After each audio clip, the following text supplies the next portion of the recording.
What's up, Bulldogs? All right, I got a question about how to make decisions. He says here, very simply put, how would you make decisions on career and choosing a school? How would you make decisions on moving, etc.? So, hey, I've been thinking about this lately. Let me give you my answer of how I would make decisions, how I make decisions, some of the important considerations to take into account when you make a decision. So, the big thing I want to look at today is the future. Thinking about what is likely to happen in the future based on the decision. Now, I've made some poor decisions in my life.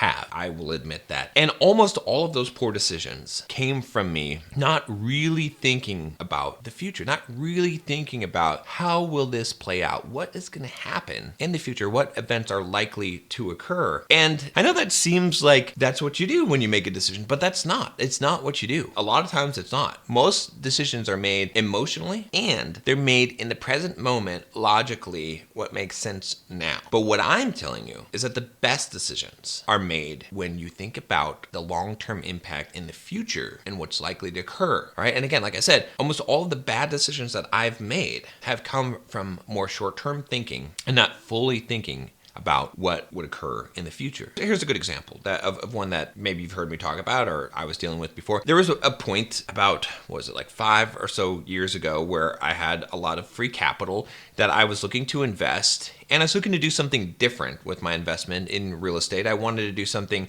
a little bit less involved and maybe of a bigger scale, try to get into some other things.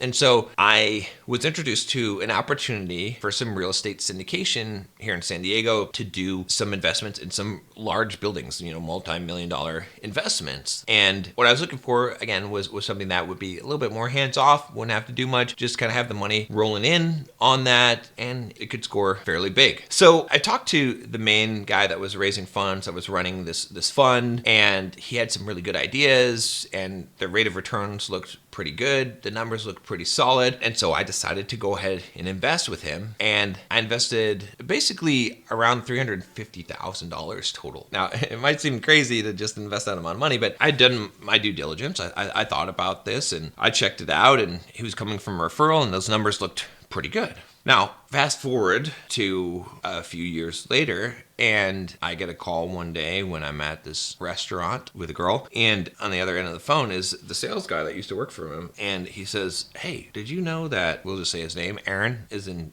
jail in New York on fraud charges? And I was like, "No, I didn't know that." All right. Now, I had heard some things. There was some whispering in the wind of this, and I had addressed this with Aaron because he had some kind of case against him in New York. And so it was a very stoic moment for me because I was basically, all right, yeah, my money's gone. And, I went on and lived my life, and I didn't make a huge thing about it. I didn't get upset. It was actually pretty good how I handled that, really the peak of my stoic journey. But here's the thing about that, right? It's funny because I just got a call from the detective who's working on the case. His wife is going to jail now, too.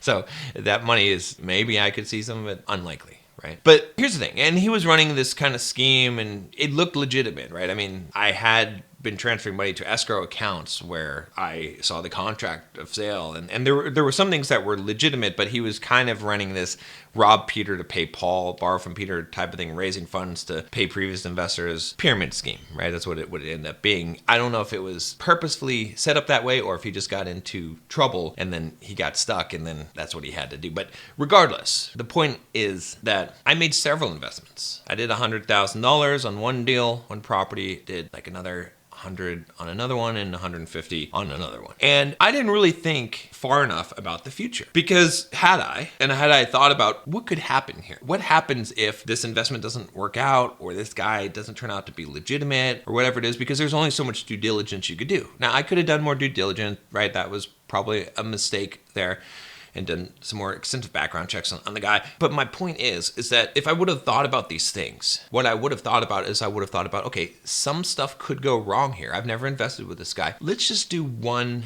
deal. Let's just put $100,000 into a deal, and let's see that deal come to completion, and let's see some kind of return on that money. Let's see something happen with this deal. And then I can always put more money in, right? If I would have thought in the future. Like, what's it going to be like? What's going to happen? What's the long-term effects of this, right? I didn't think about those things. I didn't really play those things out. Even some of the decisions I've made in business, even starting this business, to be honest with you, I originally was running Simple Programmer and I was making really good money. And I had a business partner and I wanted to just go off and do Bulldog Mindset. Well, I let him run that company and eventually I ended up exiting the partnership with him.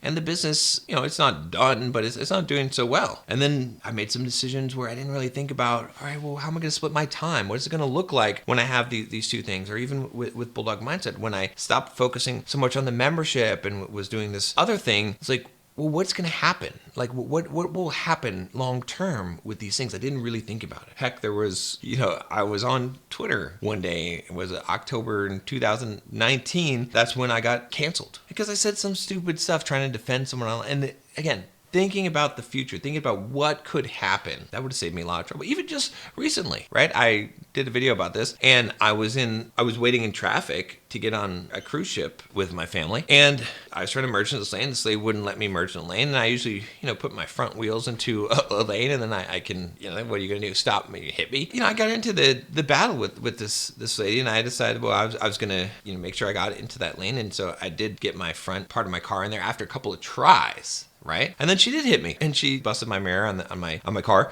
And obviously she's gonna have to pay for this. Like that was her mistake, idiot. What I didn't think about forward was that one, she might contest this. Two, did I have the camera on the Tesla running? I didn't have the dash cam because I didn't have a USB drive in there. So I didn't think about that. Did I think about like how much hassle this would be, even if I have to take her to court, even if I have to like file this paperwork, even just file a claim with her insurance and go through it. I didn't think about all of those things. It would have been better just to not try to merge there and to wait till another opportunity because someone's going to let you in without being a jerk. So even now, I make bad decisions, but it's because I don't future think when I don't future think. And so the biggest thing I can tell you about, you're asking about making a decision on career, choosing a school, moving and stuff like that, is I just want you to think ahead of time. How is this likely to play out a couple years from now?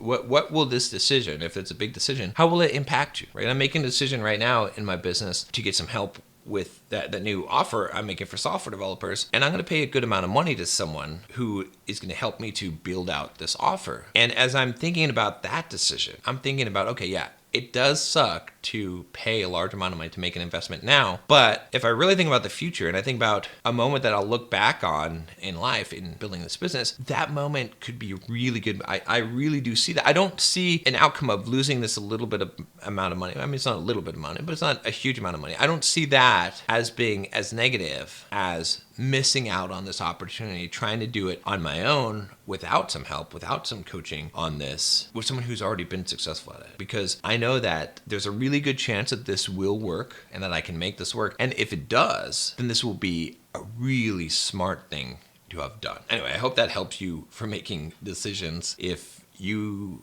haven't joined the Bulldog Mindset membership yet, that's a decision that I know in the future you will see as a good one because there are so many videos in there, 200 videos and lessons. I'm adding more every week now. We're going to be building a new community. We're probably going to be moving over to school in a little bit, but if you want to get in now, I think you're going to really find that it's valuable, that you're going to say, okay, this is some money that I invested that I got a huge return on because I grew so much. I learned so much. I made friends. I was able to make a lot more money because I learned how to invest better, how to build a business, how to think about money in a better way, how to make better decisions. So check it out. Click the link down below and I'll see you tomorrow.